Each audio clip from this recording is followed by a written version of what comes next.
Good news out of Ottawa? How often does that happen? Good morning, everybody. It's the Crackpot Farmer, and today we're going to talk about the good news out of Ottawa, as well as some other things. So yesterday, there was a few news reports and stuff released that have some pretty cool impacts. So you remember that group of trucks that started from one end of the country and drove halfway across, or two-thirds of the way across to the other side of the country, and parked in downtown Ottawa in front of our government buildings, and made our displeasures known by honking our horns and feeding the homeless, and picking up cigarette butts, and shoveling the snow, and picking up our garbage, and generally making downtown Ottawa a safer place.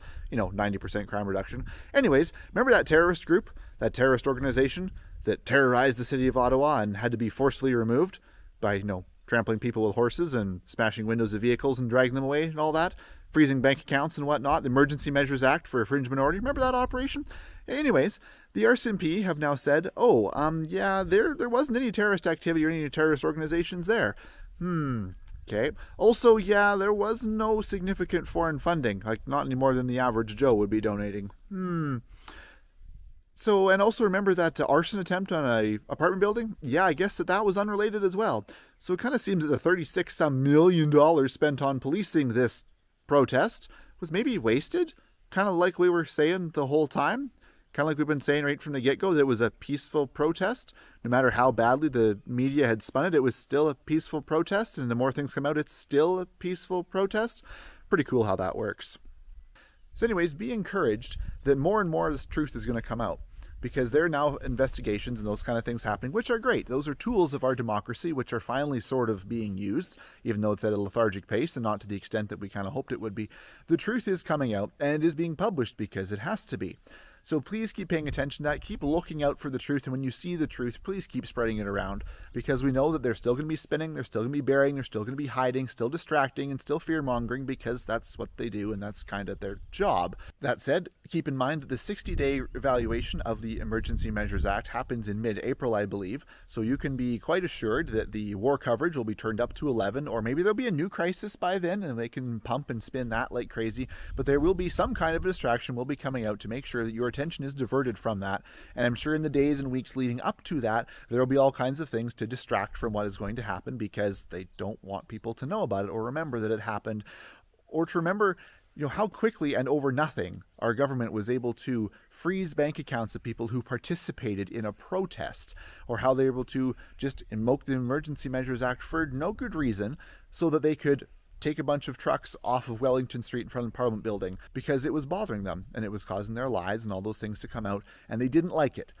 So they've really shown us how quickly and for what, at the drop of a hat, they can invoke the Emergency Measures Act and do all these kinds of things. Don't forget it, and don't think that they won't do it again for no good reason. After a brief coffee with Grandma Jean, which is always good for inspiration, she brought up another topic that for some reason my brain had just let go in one ear and out the other. And that was the NDP and the Liberals getting together and saying that, I guess together, we could rule till 2025. Well, what does this mean?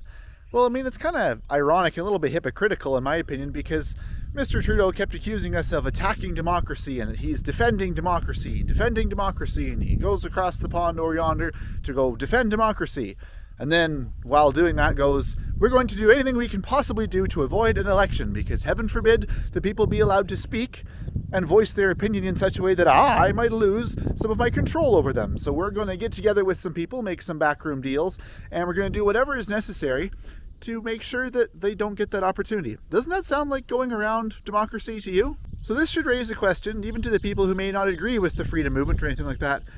Do you agree with your government doing what it's doing? Do you agree with them partnering with other parties that say, okay, if we do this, will you back us on this? And the other party going, well, only if you do this, then we'll back you on this. They're both compromising their integrity, they're compromising their morals, but most often they're betraying the people who elected them.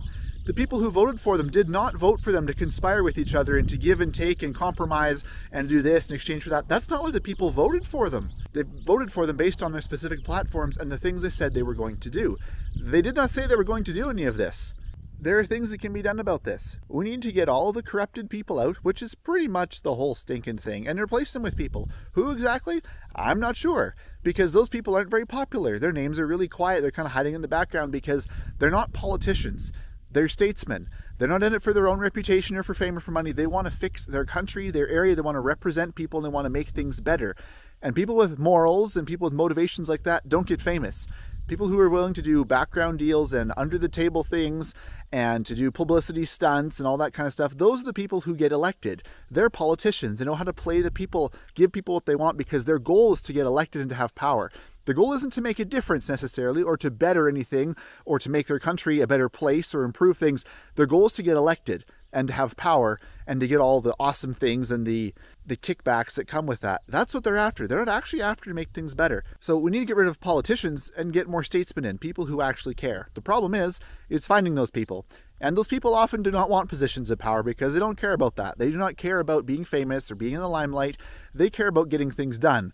So they're kind of hard to find, and they're even harder to get elected. So I would encourage you, if you know a person who's a statesman, not a politician, that has potential of actually doing some good, please get in touch with them and please encourage them to potentially get themselves into a position where maybe they could be elected or at least run for some of these positions. We need to get the long-running hierarchy out of our political system. We need to turn our political system back into a government. And a government is supposed to work for its people, and it can't do that if it's full of puppets who are simply trying to get reelected. And that is the Not So Chill Pill for today.